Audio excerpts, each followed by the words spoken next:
All right.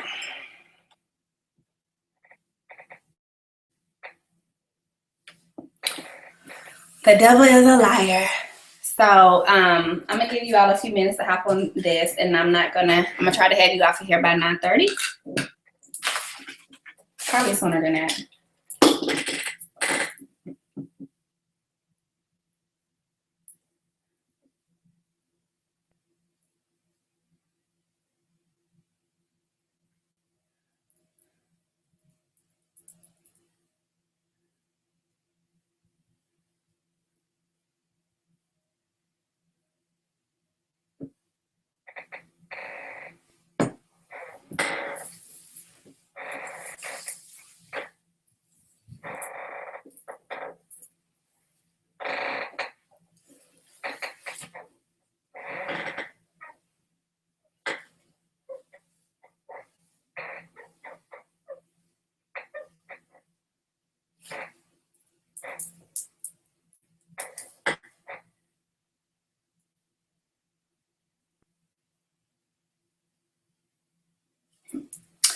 Oh, wonderful. Glad you can see me, Cynthia.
All right, looks like you guys are on. So, oh, okay, I see my viewers going up.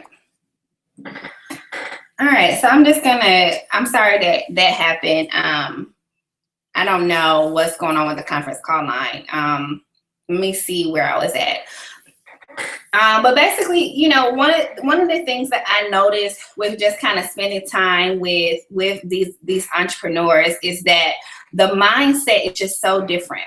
Like when you are, I think that the biggest issue with network marketing or with what we're doing is that because it's more of a leverage system, meaning like we didn't have to go through, the blood, sweat, and tears of actual product creation. Sometimes the work ethic that it takes to be an entrepreneur is not there because all of the back end grinding of actually getting it to market didn't exist. Okay.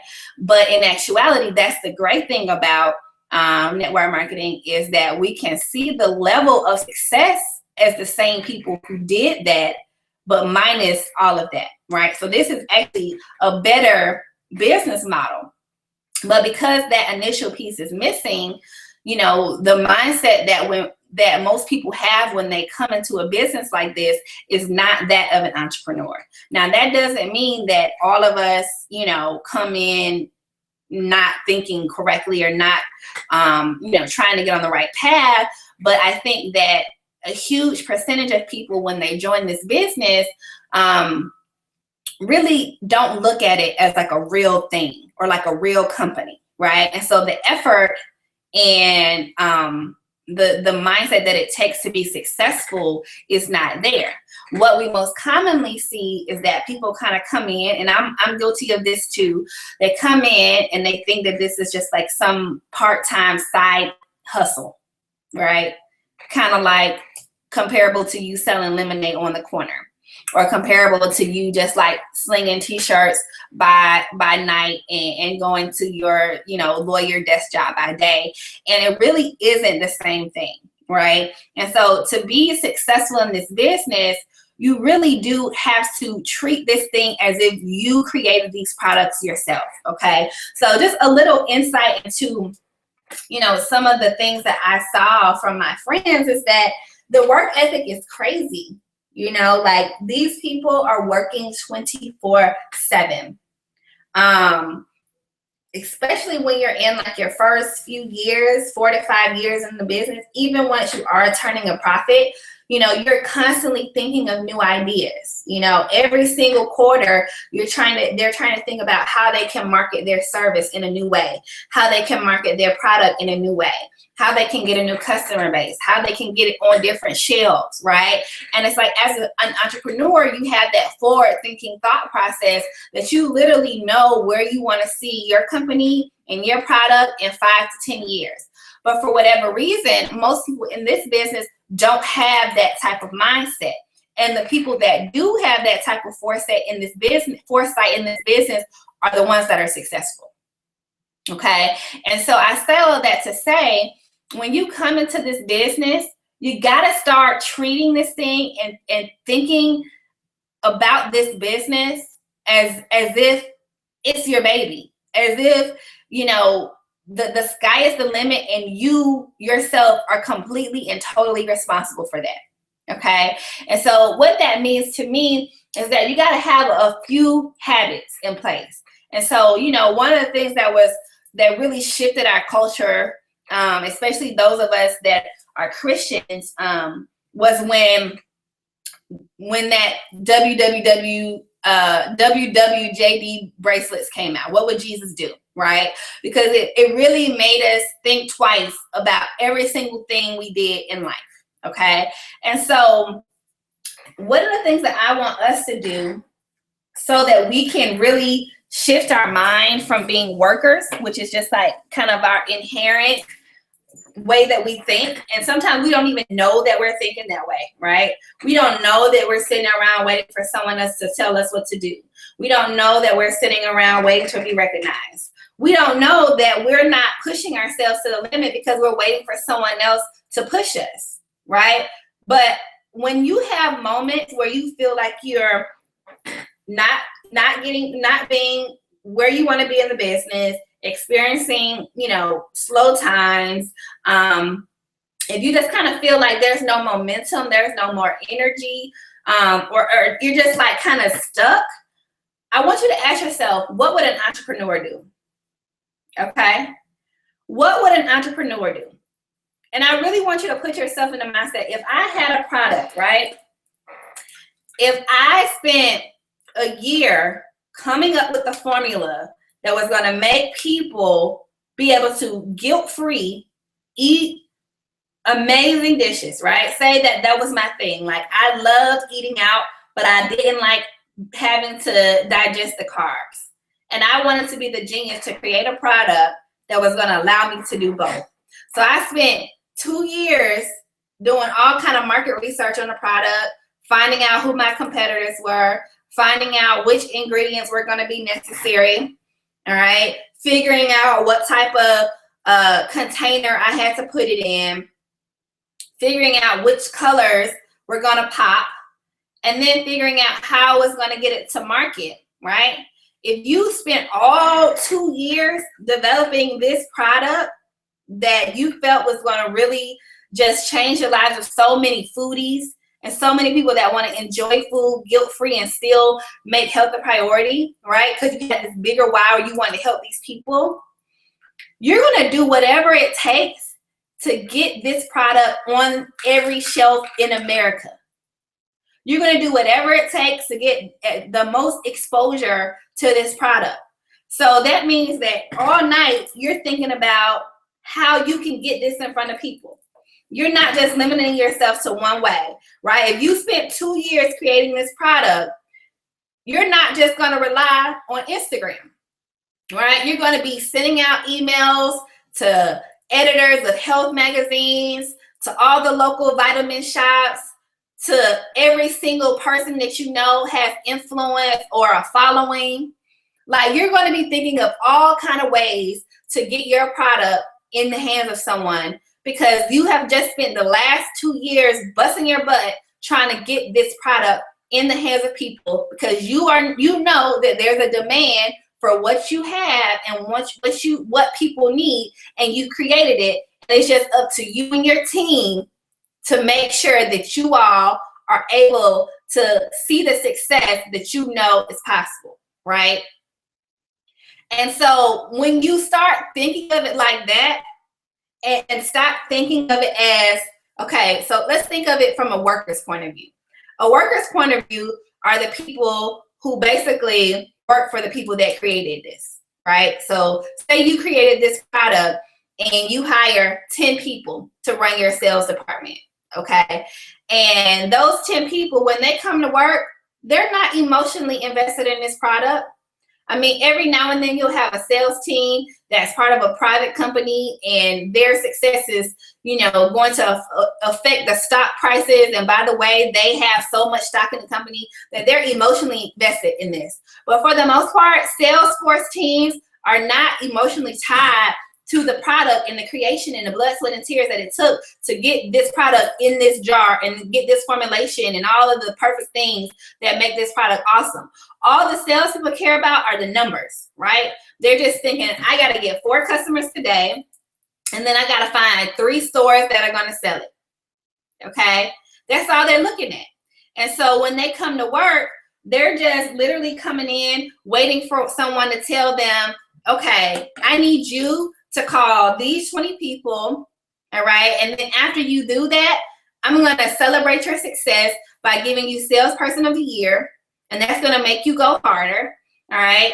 I'm going to tell you when you can go home, and then I'm going to give you a paycheck, and I might throw in a bonus if you sell some extra ones. But even still, when they go at home at night, they're not thinking about this product. They're not thinking about the lives they're going to change. They're literally just thinking about the money that they're going to get if they push some more numbers. That's how a worker thinks. A worker only thinks about money and numbers. They have no foresight. Okay, they're not thinking about what's going to be the next big thing. They're not thinking about what they're going to do with all of the profits from this company to go and start a nonprofit or to go invest in another business. They're literally just being the most basic thinker ever and looking at this product at face value. That's how workers think. Workers are literally just day by day, you know, trying to figure out what they're going to do today. And if the boss is not in, they're not going to do anything. So translating it to our business, if their upline is not checking for them, they're not going to do anything. But the entrepreneur doesn't have, none of that is coming into play. The entrepreneur is taking all the risk. They're going to get all the benefit. But with that, they know that they got to put everything they got into this. Everything they got. And so the mindset that they have is that regardless of what goes down, who doesn't want my product, which vitamin shops say that they already have enough carb inhibitors on the shelf, they're going to go out and they're going to talk to as many vitamin shops as possible. They're going to go and they're going to find 10 bloggers a day. And when they talk to those people, they're not just going to be pushing a product like a salesperson. They're going to be building a relationship with the blogger, so the blogger will post their stuff just off of GP because they love that person, right? So to translate that to our business, when you're going on, you're talking to people, it's not about just getting a loyal customer, all right? It's about getting the relationship so that the people really, truly trust you with their health. Right? That you really get a relationship with the person. So even if they don't need any of your products, because they love you so much and want to support you, they're going to tell 10 of their friends about you.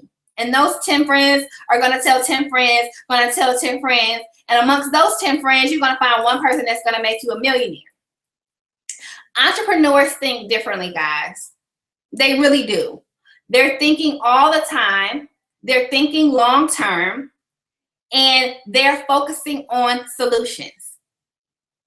So I have a book that has been very instrumental in my success. And my wedding planner is one of the entrepreneurs that I'm working with. And many of you all that follow me know that this past week, my wedding planner was in town. This girl is brilliant, okay? She's been in the industry for not too long, but has had an entrepreneurial spirit since we were in school. Okay.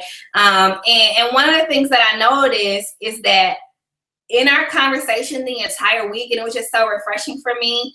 I mean, we literally, number one, on our own time, but we are literally working 24/7 always.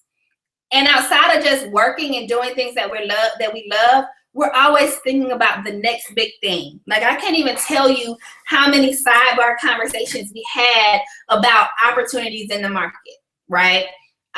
You know, she's taken her event planning company, and where she could have literally, you know, just continued just planning weddings for the rest of her life, as an entrepreneur, and because entrepreneurs think differently, she has created so many spinoffs of her business, all right? Created what she calls Bridal Boot Camp, which is basically her and one of her really fit friends. They basically create like an online coaching program specifically for brides and their bridal parties, okay? In addition to that, she also has what she calls the Bridal Suite, which is basically all things bride when it comes to t-shirts, robes, workout clothes, like everything that brides would need, right? And so to me, that's how entrepreneurs think. They think about, okay, how can I take my brand and my business and expand it to different levels? How can I work this thing from so many different angles? And when she starts thinking about these ideas and these spinoffs, there's nobody checking for her. There's nobody that came and said, Jessica, you got to think about what's next. Jessica, you need to go beyond what you're doing right now and give a little bit more. Entrepreneurs are running out of time because they're doing so much. So when you're comparing yourself to a traditional entrepreneur in this business, you got to ask yourself, am I really working this business as if it was truly my baby that I started from nuts and bolts? Most of us aren't, because that emotional connection is missing. And it kind of sucks because you need that to kind of create the drive. But that's why in our company model, we always are encouraging people to find a why, because we know that without that source or that passion, nothing would exist. Okay, so in our business model, in order for us to really step into this whole entrepreneurial mindset, in the forefront and to create that emotional situation going on for our mindset, it has to be our why. Okay, so one of the things that we were talking about this week was just like this book, and I've read this book and I've discussed it in many other settings with some of my entrepreneur friends. It's Tony Robinson's Awaken the Giant Within. Okay, and so there's this one chapter called the 10-Day Mental Challenge. And one of the things that he talks about with this mental challenge is the idea of being able to interrupt the limiting pattern. Interrupt the limiting pattern. The best way I know to do this is to simply go on a quote unquote mental diet. That is, take a set period of time and take conscious control of all your thoughts. A mental diet is an opportunity to eliminate the negative and destructive patterns of thinking and feeling that inevitably come from living life in an emotional, reactionary, and mentally undisciplined fashion. I committed myself to such a mental cleansing almost 8 years ago and found it to be very profound and invaluable. So this whole mental diet is kind of similar to what I was saying that I did. But what I want us to do is not necessarily go on a mental diet, because I think that that's something that we preach all the time in this business, is positive thinking, law of attraction, and kind of focusing on all of those things. But I also think that mentally, outside of just being positive, many of us have to get to a space where we start thinking truly like business owners and entrepreneurs, not workers. Okay, so now that you've kind of heard my little, insider secret on how I deal with many of my workers, right? You need to know that the ultimate goal is not for you to continue to feel like I'm your boss, or your upline is your boss, or that we're checking for you. The idea is to meet you and meet people that are coming in soon, in the future, to meet them where they are but then begin the conditioning process. Okay, so this begins the conditioning process. This begins the mental shift. I need all of you all to start thinking like entrepreneurs. I need all of you all to literally just flush out. Okay, if this was your product that you took from nuts and bolts, what would you be doing to make sure that it was in the hands of every person? Okay, every vitamin shop, every potential client? What would you do? And when you think of it that way, it's going to start opening up mental space that is just so obvious, right? Because if we were Macy's, or if we were, you know, another large shopping store, we can kind of think of, we always have ideas. Oh, they should, you know, market this way, or we see certain campaigns that we think would work. Think about it with your own product, okay? But outside of just that, I want you to start thinking from a place of habits. What are some habits that you need to form to make sure that you continue to think like an entrepreneur? Because that's very, very important. And so that's when this whole mental diet comes into place. So I want us, for the next 7 days, okay, and we haven't done a team challenge in a while. We did our branding challenge about 3 months ago. But for the next 7 days, I want us to either put some kind of bracelet or put some kind of reminder in our phone, put some kind of post-it note up, okay?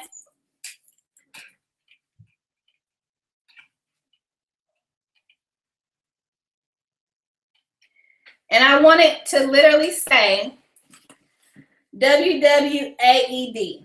What would an entrepreneur do? Okay? For 7 days. Because what that's going to do is that's going to really put you in a mental shift where you're focusing in on, are you really doing things from a point of view of an entrepreneur? Someone who's a CEO, someone that's their own boss, someone that doesn't report to anyone, someone that cuts their own check. Okay, I had somebody text me one time, what do you consider to be an entrepreneur? And my definition was somebody that determines their own check, right? While we don't physically cut our check in this business, our efforts basically determine our check. Okay, when you're an entrepreneur, if you ain't selling enough lipsticks, or if you're not booking enough wedding clients, you're not getting paid. Okay, so your work ethic is crazy. So I want you all, when you face your days, when you start in the morning, I want you to say to yourself, what would an entrepreneur do? We all know entrepreneurs. We've all read success books. We've all read entrepreneur magazines. So we know enough about the kind to know that an entrepreneur probably wakes up, has a to-do list that they probably created the night before, okay? They're probably pulling their top 3 non-negotiables for the day, and they're making sure that they get those done, okay? An entrepreneur is checking to see that everything is flowing, everything is working. So that means that they're going in and they're looking to see what the sales were from yesterday. They're going to their marketing channels to see how many new followers they have. They're going to their marketing calendar to see what kind of content is going to be pushed out. And then they're executing on all of the ideas that they came up with for the week. Okay? Then at some point, a client is going to post a negative tweet on Instagram about how their product sucks. So now they got to do damage control. Now they got to figure out how they can, you know, get with their publicist to make things right. This translates to our nose in our business. All right. So we're going to always have some type of rejection. We're going to always have, you know, things that we thought were going to be wins for us. So, we thought we were going to sign 2 distributors, and then those 2 distributors had financial matters come up and we didn't sign them, right? So as an entrepreneur, do we go and freeze up in a cocoon? No. That's the point where we say, okay, what would an entrepreneur do? An entrepreneur is always searching for a solution, okay? So I just want to share something with you all from this book.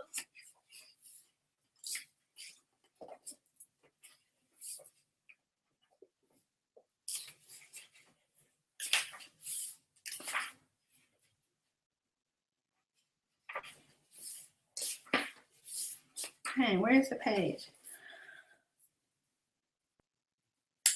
So one of the things that he talks about in this 10-day mental challenge, right, is one of the rules is that for 10 consecutive days, and we're just going to do 7, for 10 consecutive days, make certain that your whole focus in life is on solutions and not problems.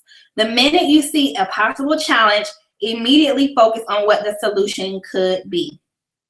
Rule number 4, if you backslide, that is, if you catch yourself indulging in or dwelling on an unresourceful thought or feeling, so a thought or feeling that is not entrepreneur-like, don't beat yourself up. There's no problem with this as long as you change it immediately. However, if you continue to dwell on unresourceful thoughts or feelings for a measurable length of time, you must wait until the following morning and start the 7 days over. The goal of this program is for 7 consecutive days without holding or dwelling on a negative thought. This starting over process will happen no matter how many days in a row you've already accomplished the task. Okay, so that's the challenge.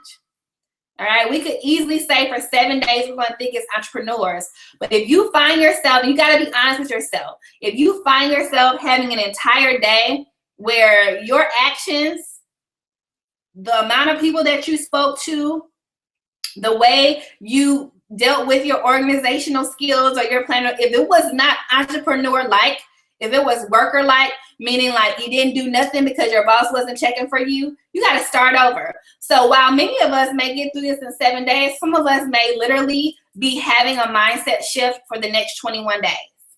So this goes back to the whole concept of when I tell people that their business is not growing because they're not doing enough little stuff every single day. So every single day, every single time they do it, once in a blue moon, it's like them starting over. This is where this goes into effect, right? Because many of us understand how to be successful, and we'll get on a call like this and we'll go and do it for 3 days, and then we don't do it again for 20 days. So the next time we do it, it's like we never did it before, right? And so this is more so literally making sure that every single day you are living life like an entrepreneur, okay? Because entrepreneurs don't sleep. Entrepreneurs don't accept rejection. They don't set limits, right? So that's another thing that a lot of us are doing in this business. Basically, we say to ourselves, okay, I cannot get past a certain point. But entrepreneurs don't do that. Entrepreneurs say, I just made this amount of money. I want to make this amount of money this month, okay? So every single thing you do for the next 7 days, every choice that you make, all right, every article that you read or don't read, you need to be asking yourself and have some type of mental note, post-it, bracelet, screensaver that needs to say WWAED. What would an entrepreneur do? And immediately let that sink in and affect your actions, all right? How many of us every single day sit back and think, I need to post this, I need to post this, I need to do this, I need to do that? Entrepreneurs don't sit back and waste time and think about what they should be doing because their paycheck is tied to everything that they do. So they got to go out and make it happen. This is going to be a great challenge for you all because it's going to make sure that you're consistent with your thoughts, okay? Because your thoughts will then translate into action. And 7 days of changing your mental and thinking like an entrepreneur that runs and owns their own business, not waiting for anyone to check for you, because none of your uplines are going to text you and be like, did you do your entrepreneur mental challenge today? No, this is all on you, okay? This is going to literally open up a mental space where you start thinking, man, I really haven't been thinking like an entrepreneur. I really have been working only at a level of a worker. I have only been doing things when my upline texts me. I have only been doing things when I see my coworkers, right, or other distributors do something and I'm like, oh, I need to get on it. And it can't be reactionary. It can't be someone telling you to go and be successful. It got to start from in here, okay? And so this challenge is literally going to help shift your mindset and just more so make you aware of all of the things that you are doing as a worker. And when you realize how much of your day is spent thinking like a worker instead of thinking like an entrepreneur, You're going to just get rid of those things, get rid of those thoughts, get rid of those behaviors, and start creating new habits of leadership and entrepreneurship. Now, one of the things that I want to put on top of this 7-day mental expansion is something that they also do in this challenge, which is this whole concept of, okay, he says, so finally, one of the more valuable tools in creating a change is not just interrupting your old pattern, but replacing it with something new. What you may decide to commit to doing, what you may decide to commit to doing is something I do on an ongoing basis throughout my life: become a reader. Leaders are readers. Years ago, one of my teachers, Jim Rohn, network marketing guy, taught me that reading something of substance, something of value, something that was nurturing, something that taught you new distinctions every day was more important than eating. He got me hooked on the idea of reading a minimum of 30 minutes a day. He said, miss a meal, but don't miss your reading. I found this to be one of the most valuable distinctions in my life. So while you're cleansing your system of the old, you might want to be empowering it by continuing to read the new. There are plenty of pages of valuable insight and strategy ahead. So basically, and this is something that I do all the time. This is something that, once again, I notice with most of my entrepreneurial friends. If I text any of my full-time entrepreneurs right now and ask them, what are you currently reading? They're going to tell me something. Because all of us are always reading something. Every single day, I read something. I don't read the same book every single day because sometimes I'm in a certain mood. Sometimes I need more self-help. Sometimes I need more money help. Sometimes I need more parenting help. Sometimes I need more leadership. Sometimes I need more marketing. Sometimes I need to know social media. Like, there's so much to read. Every single day, I read for an hour, not just 30 minutes. I read for an hour because it literally fuels my mind and makes me start thinking about things that I can implement in my business, in my life. Entrepreneurs read daily. Okay, so in the spirit of what would an entrepreneur do, an entrepreneur is reading every single day. Okay, so the challenge is for you for the next 7 days, literally focus in on every single thought that you have in life when it comes to your job, your business, your success, your finances. And I want you to question what you're doing by asking, what would an entrepreneur do? And based on what you think and what your response is, I want you to alter your action or take action. And I want you to challenge yourself to read something daily. For this challenge, it makes most sense to read something that's about entrepreneurship or a business or personal development. Okay, because it's also going to contribute to the things and the decisions that you make going forward. All right, so the replay will be available from the call, and I'll try to get that. But then, of course, they're going to have to kind of piecemeal this, which will be recorded too, and I'll put it on Facebook. So have a wonderful week, guys. I'll talk to you all soon. What would an entrepreneur do? Bye.